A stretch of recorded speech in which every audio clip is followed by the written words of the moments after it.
Annie, and David was my big brother. David was born on the 18th of June 1961 in Maryhill, Glasgow. He was soon followed by Richard and myself in May 1962. This gave us a rare and unique aging, as for 3 weeks we would be the same age until David's birthday on June the 18th. This gave us a closeness that followed us into adulthood. Friends that we made quickly became all our friends, hanging out together. I remember the time David bought his first Land Rover. It was pale cream.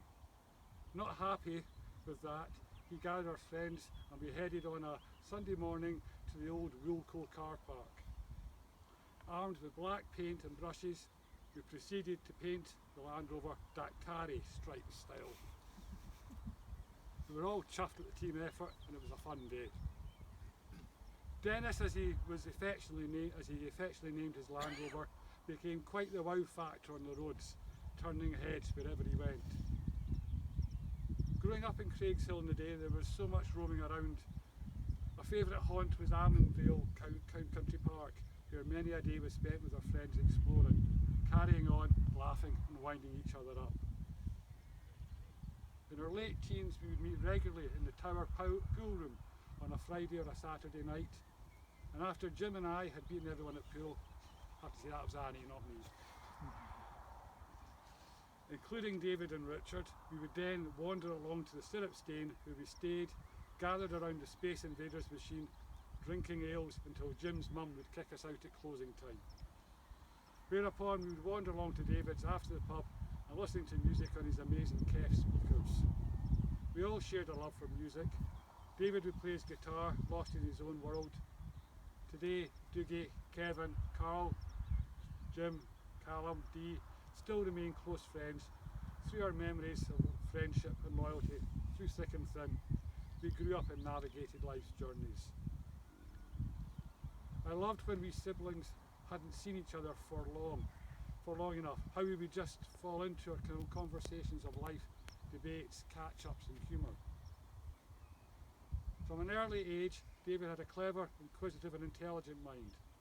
Logic was also something that came naturally to him as a way of thinking, which led to him becoming the unique hobbyist that he was, indulging and learning a vast range of hobbies. He was an amazing self-taught musician. Fair to say his first love was guitar, but as always, curiosity got the better of him and he would come to master a range of instruments in his lifetime. Music was a big part of David, whether listening, playing or producing his own music. Photography was also a big part of his life, photographing and developing and collecting the most wonderful cameras of days gone by. Other loves of David would be the Royal Society for the Protection of Birds, bird watching, museums, galleries, Scotland and other historic Scotland sites. He was a member of those for many years and got a lot of enjoyment from them. He also went through a phase of airsoft, which Jim may expand on in a moment. Are you still going to? Maybe back at the Back flat, at the flat, discuss perhaps. that. Might have to show the photographs. Tinkering on computers as a young teenager led him into his first job as an apprentice BT engineer. But through his life, he leaned more towards computers. David worked as a microelectronics engineer, working the last 17 years with ST Microelectronics.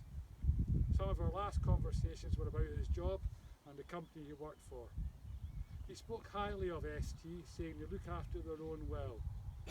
Speaking of Steve, his boss, it became clear his fondness for him as a good friend, work colleague and caring man. David was looking forward to retirement on his 60th birthday, last Friday it would have been. He spoke of his last project that he wanted to buy a camper van and travel the north of Scotland. David told me he'd had a good and full life. My brother was a very unique, talented, amazing man, and I know I will never meet anyone like him again. As for Wally's cave of treasure troves, it's been a big insight into the man. It's been an enormous task of sorting through his prized possessions, and I would like to thank Jim, Callum, my husband David, and 3 boys, George, Cameron and Sandy, Dougie, Linda and Diane, for their support in what was a difficult time. Thank you from Richard and myself.